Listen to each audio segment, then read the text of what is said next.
Ye alobi Nzambe a révélé il fallait à délivrer katia moko na mboka ya Kasumbalesa kasi kokamwa botimbela bilili lolenge nini katia apusani liboso ya pasteur alobi pamba kasi katia asali ba démonstration alangwisi pasteur bozo mona pasteur alali na se botimbela bilili ya kokamwa nango esukelaki awate katia continue na ba cérémonie na e pasteur kutu akomi kopasola bible bozo mona akomi komela ba papier biloko ya boye vraiment ba événement ya boye est-ce que ezalaka ba pasteur babungi nzela ba pasteur ya lokuta botimbela bilili kasi ye moko katia alobaki ya kofanda kimia te oyoka ndenge azopesela idéologie na mikro ya mbonda yango bandeko botimbela bilili kutu ba pasteur oyo ya Kasumbalesa basanganaki mpona kosambela moninga na bango alamuka kasi solution moko kele fe botimbela bilili ye moko chargé du social ya Kasumbalesa alobaki pamba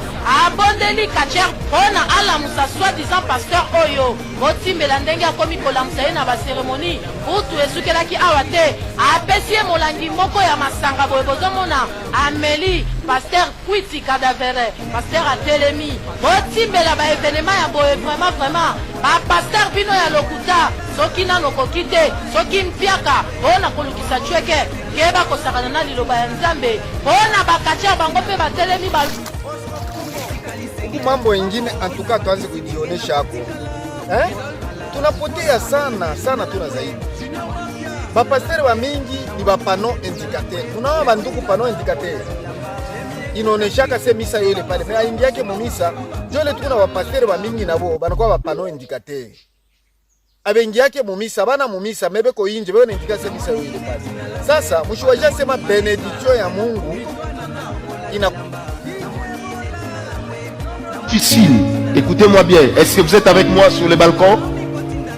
Est-ce que vous êtes avec moi? N'épousez jamais une femme en disant que vous allez refaire son éducation. Là où son père n'a pas réussi pendant 30 ans, ne pense pas que toi tu réussiras en 5 ans. Les sœurs, Ne pense pas que tu vas refaire l'éducation de ton mari. Là où sa mère a échoué pendant 30 ans. Mon frère, ma soeur, tika mutema mabe. Yo bana noma l'équipe bana batu nyoso.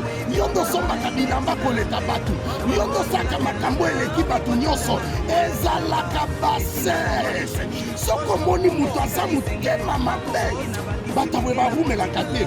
Boyeba bato mitema mabe. Omoni bato obelabela bahemoroidi. Tellement mutema mabe leki. Yango epesa yo pota libumu. Tellement mutema mabe leki. Yango koma na problème ya tension na estomac. A partir ya siko.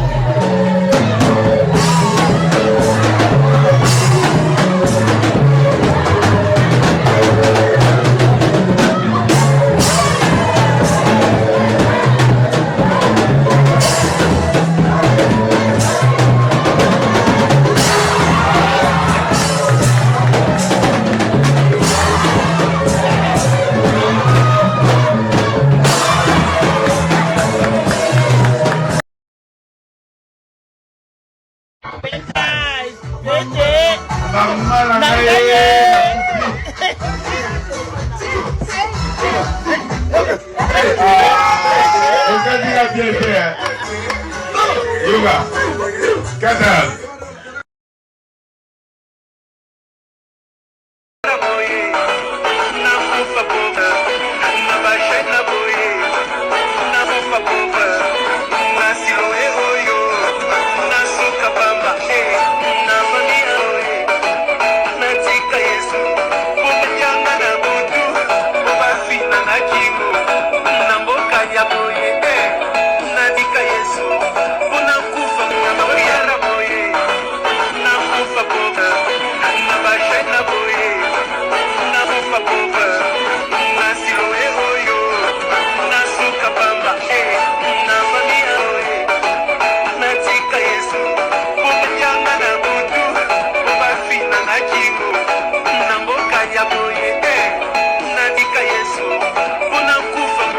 Prier le soir, mais le matin, travaille.